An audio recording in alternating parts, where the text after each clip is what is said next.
Welcome back, everybody, to another Unpacked episode. And then in this episode, where this is going to be a start of a new series just over the course of this month, but this has been a something that we've been already talking about. Is kind of a pillar of what Unpacked is and what we want to talk about. It's Men's Mental Health Month, in November. And Unpacked kind of, obviously, we look at a lot of people's different passions and things that they do. But through those passions, you face trials. And obviously, we tackle that a little bit. But just in this month, Men's Mental Health Month is in November. And just looking at some of these numbers, 60 men every hour, 1,430 men every day, 10,096 every week, 43,750 men a month, and 525,000 a year. And these are just numbers that were recorded previously back in June. These numbers hopefully dropped, but through how the world is going, and then mental health is not a problem that just evaporates. It's something that needs to be tackled, and obviously for men and women. Just continuing to look at some of these numbers that I have. In 2023, 19% of men that were 18 and over experienced some sort of mental illness. In that same year, 21.4% of men 18 plus through their mental health illness were found to have a substance use order. And that just shows how coping isn't effective. But as we continue to dive into these numbers, in 2024, 20% of men were prescribed mental health illnesses. Around 17% of those men went and got help. In that same year, however, 32% of men had a serious mental health disorder, and 7.1% were found to have serious mental health disorders and serious disorders when substance use to cope with the pain that they were feeling. And then a final thing, over 1 billion people in the entirety of the world were found to have a mental health disorder, men and women. But as well, through the last statistic that we found, men were nearly 4 times as more likely to commit suicide. So this series is, we're going to look at through the month how men's mental health needs to be impacted, how we can look at men's mental health and also be able to help women's mental health and help everybody, with their own mental health, because we're all human. We're all here living our first lives, and we want everybody to, live their best life and not have to fight their own silent battles. The thing is, the mask is safe until it suffocates you. Everybody has their own mask. Everybody has their own thing that they're battling, and you never know. So through this, we've looked at 3 pillars and 3 major things in the media that's came up recently. Not only on my feed but a lot of other feeds. And this isn't in the past week, but just over the past couple months and things of that nature. First up, we're gonna look at Marshawn Nealon, the Cowboys D-line, who unfortunately apparently committed suicide.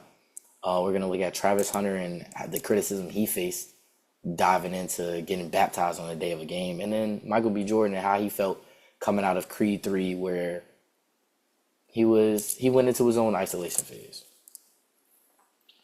So through this, we found man up. The man up phrase is a phrase that's been pushed down on every man since he came out the womb. Honestly, ever since you were a kid, you were told not to cry. You were told not to show emotions. You were told you have to figure this out and you have no choice. Pushing now, anxiety and worthlessness kind of on someone. Through this, as a man, now you feel like you can't express your emotions as you continue to grow up and life gets harder. You can't go express to somebody how do you feel, the things that you're going through, because you were told very early as a kid that you have to man up through every situation. And as you get older, that phrase only makes things worse. Fast forward, men in college. A lot of men get to college and, we'll look at athletes. Athletes, for example, you'll face injuries. And if you luckily don't face an injury in your 4 years, eventually you're going to stop playing your sport. Not everybody is going to be lucky enough to go pro. And your athletic career is going to come to an end, at least competitively. Through kids that get to college and play through those 4 years and face injuries, 41.4% 41.1%, excuse me, have been diagnosed with a mental health illness because of an injury they faced and how they reacted. Because not only were you told to man up, but I guarantee a lot of those athletes played through the injury when they know they shouldn't have, made the injury worse, and now are either facing a career-ending injury very early, a long rehab process where they don't know themselves outside of their sport, or a number of other things. Through this also, the transitional period when your career ends. There is no true percentage because you can't, this is something you can't even put a number on. The percentage, however, is known to be higher, much higher than the general population. But kids that are exiting college and they were previously athletes have been seen and diagnosed with anxiety and depression. Why, you may ask? They were told to man up, but now they're in this phase of their life where they've never been before, and everything that they once knew is now gone, and they don't even know themselves. So this is something where it's very critical to help men understand themselves and to get through these battles, because a lot of these, suicides, deaths, and people getting diagnosed with mental health can be fixed, so simply, so easily. It just offering a hand, offering guidance. But a lot of these men are told to man up, and they can't even express that they're worried about what they're going to do in their next phase of their life, because they were told as a 6-7-year-old that they need to man up. Moving on. Travis Hunter. Travis Hunter a few weeks ago decided to get baptized on the day of a game. It was Sunday, the Lord's Day, the Sabbath day, and he decided to go get baptized. There is no problem there. First, we're going to say there is no problem there. He's religious. He chose his religion. He wanted to devote himself to God, and he wanted to be born anew. He wanted a new flesh. So he decided to go get baptized in the morning of a game. When he went to his first, we're going to acknowledge the next person next. First, when he went to his press conference and a lady asked, "Why did you go get baptized?" he even acknowledged that was a question, a weird question to ask, because why did you go get baptized? That was a decision that he ultimately made. And in that decision shows why athletes struggle with mental health in their own ways, because they're getting criticized for every decision they make. He can't even make the decision of him wanting to go get baptized before the game. He still showed up early enough for, treatment, pregame walkthroughs, and everything that he needed to be through the press conference as well. But since he decided to go get baptized,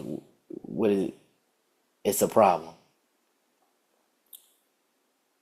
This is something that needs to be fixed, not only in the athletic community, but just everywhere. Athletes, have lives outside of their sport, and they need to be able to go handle this. They need to be able to go do what they want to do instead of facing criticism in everything that they do. For example, Skip Bayless. He used his platform to criticize a rookie. So a young man, no older than, I don't believe, 23, 24, criticized him for going to devote his life to God. You just criticize, Skip Bayless is an older man, 56 maybe. We're throwing a number out, And for him to go criticize a young man who, Skip Bayless probably went through things in his own life. He probably went through criticism in his own life. But now you're using your platform to tear down another man. A man that just wanted to take a step to better his life and get through the possible trials that he's facing. The invisible battles that he's facing. The mask that he can't help but break. And we're still continuing to criticize it. And this is not even, a one-time thing. Many athletes get criticized. Ja Morant, for example, just wanted to live his life. Did some of the things maybe in the question? Yes. But he's still getting criticized harshly by the media and other people in his area just over him trying to live his life. So that just shows how pro athletes, they also face criticism. No matter who you are, you face criticism, and that does not help the case at all. Continuing to lean on the God and how Travis Hunter went and got baptized. God, for me, obviously everybody has their own religion. We respect that. The Quran, Buddha, whatever that may be. Devote to who you feel most connected with. But in that, spiritual grounding will help someone a lot. Spiritual grounding is something that can help you get through where you need to get through. God has spoken many times, many ways to many people about when you go through things, don't worry. You know, in Isaiah 43:18, he said, don't dwell on the former things and don't dwell on the past. Whatever has happened has happened. Whatever has happened had to happen. Granted, good or bad, but God in Psalm 46:1 said he is our refuge and our strength, and he will be very present through trouble. So whatever you're going through, God will be there. And there's so many other scriptures. Walking through the shadow of death, you shall not fear. It's so many ways that you can use your spirituality to get through things that you're going through in your mind and in your body to help you get through this. So if you can find a spiritual ground there, find someone. But, it may not have to be God. It may not have to be the Quran. But whatever you may feel most connected to can help you get through a battle of your own. For me, for example, I'm going through my own things, and one thing that I have continuously fallen back on is my spirituality. This has had to happen, and is it okay? Am I sad over it? Has this affected me? Yes, this has affected me immensely, drastically. In fact, I feel like it impacted my entire life in very negative ways. But ultimately, I fell back on my faith, and it allowed me to continue to grow. And I've seen me help others in my own bad time, and that's helped me. God has allowed me to be a voice. When I faced my injury, I tore my ACL. When I faced my injury, literally before I checked in a span of 6 minutes, I went from checking in, telling God, I pray before I check in. God, use me as your vessel today. Those are the words I spoke. And within 6 minutes, I probably partially tore my ACL, but continued to play through it and then fully torn it. And I'll be honest, when I was laying on that ground, I simply asked God, please, this can't be. Like, I was just, God, no, like this can't be. The thought already hit my head of what happened. And it's so crazy because it could have been anything. But what happened is what my first thought was. And ever since then, I fell back on from the moment before to the moment now, I've fallen back. If I fell back on anything, my spirituality has not been broken in the slightest. My faith has not been broken in the slightest. Marshawn Neal. I believe 3 days ago now, he committed apparent suicide. His girlfriend was looking for him. He sent a text to his family group chat saying goodbye. First of all, I want to send condolences to the family, friends, the Cowboys organization, everybody that may know him, because that's hard. Especially, being in that group chat, being a family member and seeing your loved one tell you goodbye and there's nothing you could do about it. Even through his death, there's something they're going to have to live with for the rest of their life. Marshawn was told, his girlfriend told him, he's just one to watch. This person, Nealon was battling a long, silent war. A long war where he was at a constant battle with himself. Nobody may know what the true cause of this was. Could it be things stemmed as a kid, college? Nobody may know.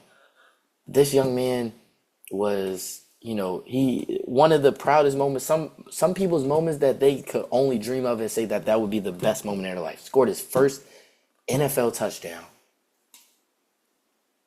as a D lineman, and a few days later took his own life. This just shows everyone has their own mask. Everyone has their own battles that they have to face. Invisible battles. Every day you walk through Sonder, for example, everybody's living their own life. You could walk beside a person in a grocery store and that person can be on the verge of something drastic. And you never know. A simple smile can save somebody. Literally, a simple smile can save somebody's life. Who knows what Marshawn Neal could have needed that day? He could have needed anything. A dog, a flower, a raindrop.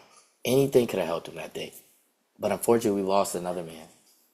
We lost another friend, a father, if he was. A brother, a son, a husband, a boyfriend. People have lost someone in their life. Nobody may not knew him personally, but there's people that loved him immensely. And he felt to the fact that he couldn't even deal with himself so much, he didn't want others to deal with this and decided to take their own life. Originally, just condolences. Marshawn Needham, may you rest in peace. May your image, may your love always be remembered by your family. And this is a question, what are you hiding? What are you hiding from yourself? You know, some things people are able to walk up and tell you're hiding something through your mask. Some people get sued through masks. Some people have that trait, as I may say.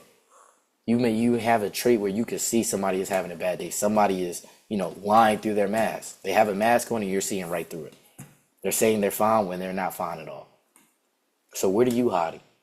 How can you fix this? I know for me, what keeps me grounded at first, like I said, my faith. Through all in all, everything is gonna happen for a reason.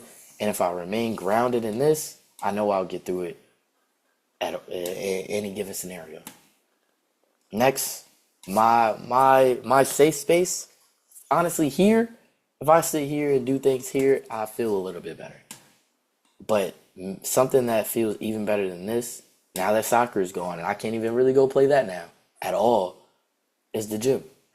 I can go to the gym and my entire day can change. Now, in a good way and a bad way, but usually, if you have a bad lift, for example. Yesterday, I would say I had a considerably, it wasn't a lift that I really wanted to end my lift feeling like. I felt really well. I felt really good, but I went heavy on a lot of sets and I felt like I got nothing out of it.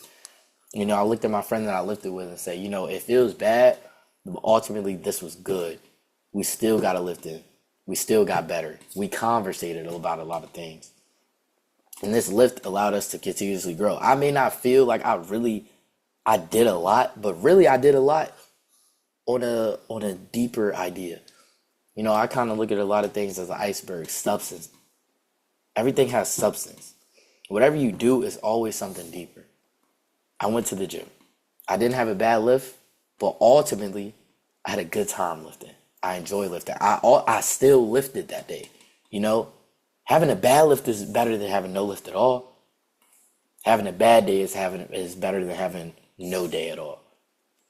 And through my grounding and through the things I've learned, journaling, talking to people that I really know I can trust, I personally, I've gone into isolation. I think isolation is very effective for me getting through, things I go through. Obviously, is isolation sometimes all bad? Sometimes. But isolation to me, I feel is a good trait that I have. I can go into isolation and come out of it better. Obviously, when you go into isolation, you have to face the fact of what you're going through. But for me, I needed to face the fact. I had to face the fact that my career ended 3 weeks into my senior season. I had to face the fact that I'm going to have to go through surgery. I had to face the fact that, in a few months, I can't even go to the gym for a week or two. Right? But also, at the same time, isolation for some people is not good. Michael B. Jordan, for example. After Creed 3, I believe, Creed 2 maybe, he said he had to go, he went into a deep isolation phase where nothing could have affected him. Nothing could have helped him, in his eyes. And that's just, nobody should really feel like they have to go to isolation because nobody can help them. Everybody should have their own way to go through things. But that's the cause of it. And through his isolation phase, he said nobody really understands. You may feel like nobody really understands you. I feel like some things in my life, a lot of things in my life, nobody really understands the things that you went through and the person that you were made to be, through these things that you faced. And a lot of people feel like you can't relate. There's somebody out there that can relate to you. Maybe not exactly, but you may find similarities. And in those similarities, in those conversations, it can help you. For you to support yourself. So a lot of people go to therapy, and therapy helps a lot of people. A lot of people a lot of people go to therapy and it doesn't help at all. Everybody has their own way of getting through it. But checking in and having conversations with other people will help you learn what's going to help you and what's not. Therapy may help you, it may not. Having conversations with a friend may help you, may not. If you need to talk to your dog, go talk to your dog. Whatever's going to help you stay here, whatever's going to help you continue on your purpose, continue to be here around the ones that love you, continue to do that. Be here for them. Be here for yourself. It may be hard now, but it will get better. You can't let this invisible battle win. Ultimately you're battling yourself, and the only person that can change you is you. You're the strongest person you know. Whatever you're going through, the anxiety, the depression, loss, confusion, transition, injuries, you'll get through it. There's always someone that's also going through it that can help you. Human connection is one of the most important, I can't even express how important human connection truly is. And if you're a person that goes into isolation, even for me, I love isolation, but I understand how important human connection is and how much it can help you. I go into isolation, understand what I need to understand, and I go connect with somebody to get through what I just learned. That's a way that I get through my own thing. And this is just, a reminder, like, if you're wearing your own mask, the mask you have on may feel safe. It may feel safe right now, but it's going to feel safe until you suffocate. You could walk into a room with no air, and eventually you will realize, by the time you realize there's no air, it's too late. So what are you hiding? Not from others, but from yourself. Take the time to understand yourself further. If you feel like you need to go to therapy, if you feel like you need to, go into isolation, or whatever the case may be, do it. Do it for yourself. Don't do it for anybody else but yourself. And in this men's mental health one, we're going to look at a lot of stories, a lot of ideas. We're going to have a lot of conversations with people on how they not only got through it, how they maybe helped others, impacted others, or just stories, about athletes that may have went through it. Marshawn Nealon is now going to be a story to tell. The Hidden Opponent is an entire organization that was built on this. This is nothing new, but this is something that should be old. This should be in the past. That should not happen. That we should lower as much as possible. Thank you for tuning in to this Unpacked episode. Be sure to tune in next one. Comment down below who you may want to hear from this month. Who you may want to hear from. Things that, you may want me to look up and talk about. Please leave a like and subscribe. Again, let me know who, what you may want to hear. Thank you. Have a blessed day. And remember, you always have people you can run to. And if you don't, contact me.